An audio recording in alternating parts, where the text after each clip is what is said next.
നാളെ ഈ വീട്ടിലുള്ളവർക്ക് പെരുന്നാളില്ലേ, ഇവിടെ കുട്ടികളില്ലേ, സ്ത്രീകൾ, പ്രായമുള്ള അമ്മയും പ്രായമുള്ള അച്ഛനും അവിടെ ഉള്ളത്, അവരെ കാണാൻ ഈ വക്കീലിനെങ്കിലും അകത്ത് കയറാൻ ഒന്ന് സംസാരിക്കാനുള്ള അനുവാദം കൊടുക്കണ്ടേ? മണി മുതൽ ഇവിടെ നിൽക്കുന്നുണ്ട്. ഒരു നിയമസഹായം കൊടുക്കാൻ വേണ്ടി പോലും അനുവദിക്കുന്നില്ല. 15 വയസ്സിന് താഴെയുള്ള കുട്ടികൾ ഇതിനകത്തുണ്ട്. 5:30 മണി മുതൽ തുടങ്ങിയ റെയ്ഡാണ്. ഒരു കക്ഷിനെ പോലും പുറത്തു വിടുന്നില്ല. അവർക്ക് ഭക്ഷണം കഴിക്കണ്ടേ? അവർക്ക് നിയമപരമായിട്ടുള്ള അവകാശങ്ങളില്ലേ? തൂക്കിക്കൊല്ലാൻ വിധിക്കുന്നവർ. അല്ല, ഇപ്പൊ ഇവര് പറയുന്നത് ചെന്നിത്തലയുടെ ഒരു സ്റ്റേറ്റ്മെന്റ് കണ്ടു ഈ കേരള ഗവൺമെന്റിനൊക്കെ, ഞങ്ങൾ അറിഞ്ഞിട്ടില്ല എന്ന്.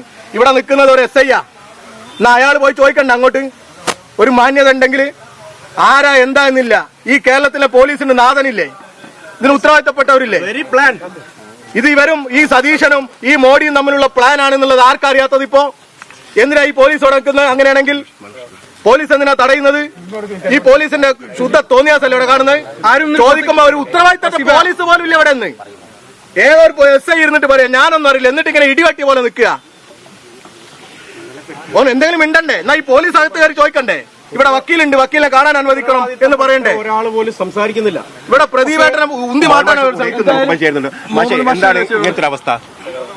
ഈ അവസ്ഥ നേരത്തെ തന്നെ നടന്നിട്ടുള്ള ഒരു വലിയ ഗൂഢാലോചനയുടെ തുടർച്ചയാണ്. തെരഞ്ഞെടുപ്പ് ഘട്ടത്തിൽ തന്നെ കോൺഗ്രസിന്റെ പ്രമുഖ നേതാവ്, കേന്ദ്രത്തിലെ പ്രതിപക്ഷ നേതാവ് രാഹുൽ ഗാന്ധി കേരളത്തിൽ പലയിടത്തും നടത്തിയ പ്രസംഗത്തിൽ അദ്ദേഹം ചോദിച്ചൊരു ചോദ്യമുണ്ട്: എന്തുകൊണ്ട് ED പിണറായിയെ അറസ്റ്റ് ചെയ്യുന്നില്ല? ഇപ്പൊ സംഗതി വ്യക്തമായല്ലോ. നേരത്തെ തുടങ്ങിയ ആ കരുനീക്കങ്ങളുടെ ഭാഗമായി ഒരു അന്തർനാടകത്തിന്റെ ഭാഗമായിട്ടാണ് കേരളത്തിലെ പുതിയ മുഖ്യമന്ത്രി കഴിഞ്ഞ ദിവസം പ്രധാനമന്ത്രിയെ വീട്ടിൽ പോയി കണ്ടത്. ED പോകുന്നവരെ പ്രതിഷേധം ശക്തമാക്കാനാണോ തീരുമാനം? അല്ല, അതിവിടെ പാർട്ടി നേതാക്കന്മാർ വിശദീകരിച്ചല്ലോ. മാത്രമല്ല, ഞങ്ങൾ സമാധാനപരമായി ഇവിടെ ഇരിക്കാൻ തീരുമാനിക്കുന്നത് അരമണിക്കൂറും കൂടിയാണ്.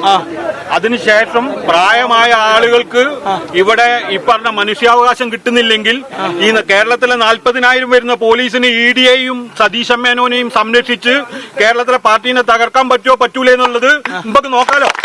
അപ്പൊ അതിനാവശ്യമായിട്ടുള്ള സംവിധാനം പാർട്ടി സഖാക്കൾ ഇപ്പൊ ഇവിടെ നഗരത്തിന് അകത്തുള്ള ആൾക്കാരെ വരുന്നത് ഒരു അരമണിക്കൂറും കൂടെ കാത്തുനിന്നാൽ ഇവിടുത്തെ പോലീസിനെ അറിയാം പാർട്ടി എന്താണെന്നുള്ളത്.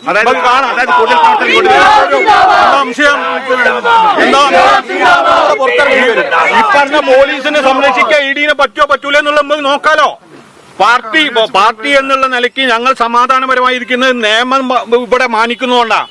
നിയമം കാറ്റിൽ പറത്തി മോദിക്ക് വേണ്ടിയിട്ട് ഇവിടെ പിണറായി വിജയനെയും റിയാസിനെയും പിടിക്കാൻ ഇവിടെ ഗൂഢാലോചന നടത്താൻ VD മേനോന്റെയും കൂടെ സഹായത്തോടു കൂടി പോലീസ് തീരുമാനിച്ചാൽ സമ്മതിച്ചു കൊടുക്കാൻ മനസ്സില്ല. ബാക്കിയുള്ള നമുക്ക് നോക്കാം.